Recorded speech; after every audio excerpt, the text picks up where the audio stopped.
2025년 마지막 원내대책회의입니다. 국민들께서 주신 질책과 비판을 겸허히 받아들이겠습니다. 다가오는 2026년에는 보수의 가치에 충실하면서 보다 유능한 민생 정당으로 거듭날 수 있도록 더욱 신뢰받는 국민의힘이 될 수 있도록 최선의 노력을 다하겠습니다.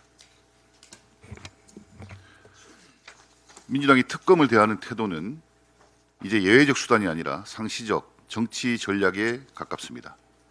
이재명 정부 출범 이후 민주당은 3대 특검을 밀어붙였습니다.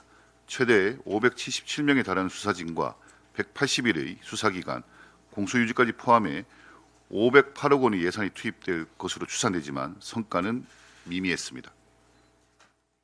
그럼에도 민주당은 여기서 멈추지 않고 2차 종합특검에 통일교, 신천지 특검, 서해 사건 특검까지 연이어 추진하겠다고 합니다. 민주당이 불리한 통일교 특검에는 조건을 달고 쟁점을 분산시키면서 시간을 끌고 정치적으로 활용 가치가 있다고 판단되는 사안에는 특검을 확대 재생산한다는 인상을 지울 수 없습니다. 대통령은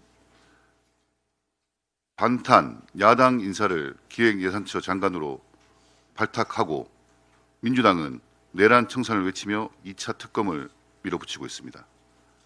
한쪽에서는 척결을 이야기하고 다른 한쪽에서는 장관으로 발탁하는 모습은 혼선이 아니라 명백한 자기 모순입니다. 쿠팡이 어제 1인당 5만 원 상당의 구매 이용권 지급을 보상안으로 제시하면서 고객을 위한 책임감 있는 조치라고 설명했습니다.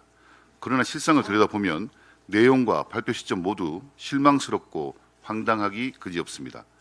소비자들의 이용 빈도가 높은 쿠팡에서 쓸 수 있는 이용권은 5천 원에 그치는 데다 개인정보 유출을 이유로 쿠팡을 탈퇴한 고객은 재가입을 해야만 보상을 받을 수 있다고 합니다. 책임 있는 사과 대신 피해 보상이라는 탈을 쓴 채 고객 재유입과 추가 결제를 노리며 영업 기회로 활용하려는 속내로 해석될 수밖에 없습니다. 더 큰 문제는 빠른 사태 수습 대신 쿠팡과 정부가 대립 양상을 보이는 것입니다. 쿠팡의 단독 조사 결과 발표와 정부의 비판, 쿠팡의 재반박이 이어지면서 피해 당사자인 국민은 안중에도 없습니다. 국민 3천만 명이 넘는 개인정보가 걸린 중대 사안입니다. 책임을 떠넘기는 대신 정부와 쿠팡은 철저한 진상규명과 책임 있는 설명에 나서주길 바랍니다. 지난 2022년 지방선거 당시 민주당 서울시당 공천관리위원이었던 현역 국회의원이 서울시의원 후보자에게서 금품을 전달받은 의혹이 제기됐습니다.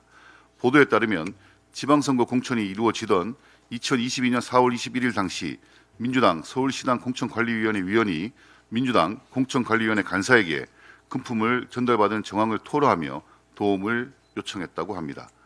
민주당 공관위원 측에 금품을 전달한 의혹이 있는 민주당 서울시의원 후보자는 해당 대화가 있었던 다음 날인 4월 22일에 민주당 서울시의원 후보로 단수 공천됐습니다. 녹취록에서 제기된 것처럼 이 문제는 일반인들이 이해하기 쉽지 않은 얘기이고 법적 책임도 결부될 수 있는 문제입니다. 이 문제로 이미 민주당 국회의원은 경찰에 고발됐습니다.